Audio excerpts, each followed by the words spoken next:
የሰው ልጅ ከተፈጥሮ ጋር በፍጹም ሰላምና ምንም ሳያበላሽ ለመኖር ይችላል ወይስ ያ ታሪክ ብቻ ነው? በብራዚል የአማዞን ደን ውስጥ ግን ለመቶዎች ዓመታት በፍጹም ሰላምና ምንም ነገር ሳያበላሹ ከደኑ ጋር አንድ ሆኖ የኖሩ ህዝቦች አሉ። እነሱም ካያፖ በመባል ይጠራሉ። ዛሬ ወደ ደቡብ አሜሪካ ልብ ወደ ሆነው ወደ ዓለም ትልቁና የዝናብ ደን ወደ ሆነው ወደ አማዞን ጫካ ነው የምንጓዘው። በዚያ በወንዞች በግዙፍ ዛፎችና በዱር እንስሳት መካከል የሚኖሩ ሰዎች አሉ። እነሱ ካያፖዎች ናቸው።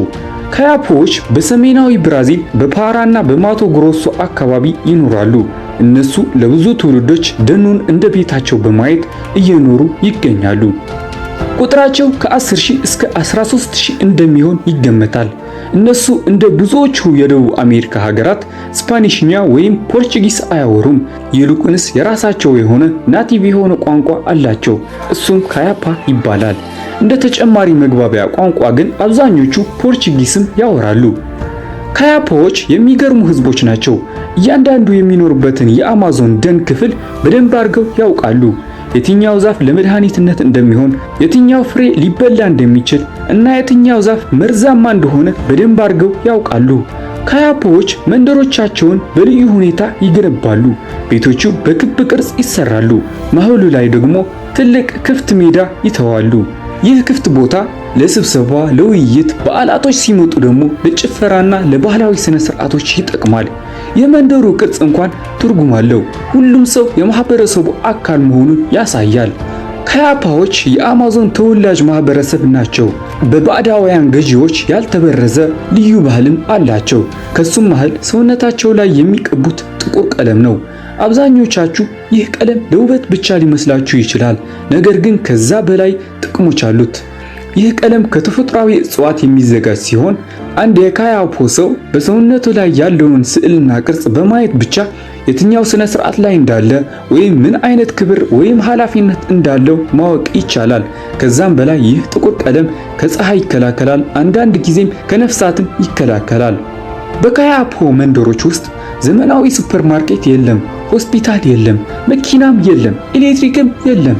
ነገር ግን ካያፖዎች በአማዞን ጥልቅ ደን ውስጥ በራሳቸው ዕውቀት ተመርኩዘው የሚያስፈልጋቸው ነገርም ቤታቸው ከሆነው ደኑ እየወሰዱ ኖረዋል። ካያፖዎች ዝንጀሮ፣ የዱር አሳማ፣ ወፎችና ሌሎች የዱር እንስሳትን ያድናሉ። ከወንዞች ደግሞ አሳን ያጠምዳሉ። ሴቶች ደግሞ ካሳቫ፣ በቆሎ፣ ድንችና ሌሎች ሰብሎችን ያሳድጋሉ። አደናቸው በጣም የተለየ ነው። የደኑን ድምጽ በማዳመጥ እንስሳት የት እንዳሉ ይገምታሉ። በተሰበረ ቅርንጫፍ፣ በእግር አሻራ ወይም በወፍ ጩኸት እንኳን የእንስሳውን አቅጣጫ ይለያሉ። አሳ ለማጥመድም የተለየ ዘዴ ይጠቀማሉ። ከአንዳንድ እጽዋቶች ፈሳሽ ይቀምማሉ። ይህ ፈሳሽ አሳዎቹን ለአጭር ጊዜ ያደክማል፣ በቀላሉ እንዲይዛቸውም ያደርጋል። ይህ ገራሚ ባህላዊ ዘዴ ለብዙ ዘመናት ሲጠቀሙበት ኖረዋል። ልጆቻቸውንም ትምህርታቸውን የሚያስጀምሯቸው ከዚሁ ከደኑ ነው። ወንዞችን ማወቅ፣ የእንስሳትን ድምጽ መለየት፣ እጽዋትን ማወቅና ተፈጥሮን ማክበር ከትንሽ ዕድሜያቸው ያስተምሯቸዋል። በካያፖ ባህል ውስጥ ትብብር በጣም አስፈላጊ ነው። አንድ አዳኝ ብዙ ምግብ ቢያገኝ ብቻውን አይበላውም፣ ከመንደሩ ሰዎች ጋር ይካፈለዋል። ይህ በሁሉም ዘንድ ያለ የመተሳሰብ ባህል ነው።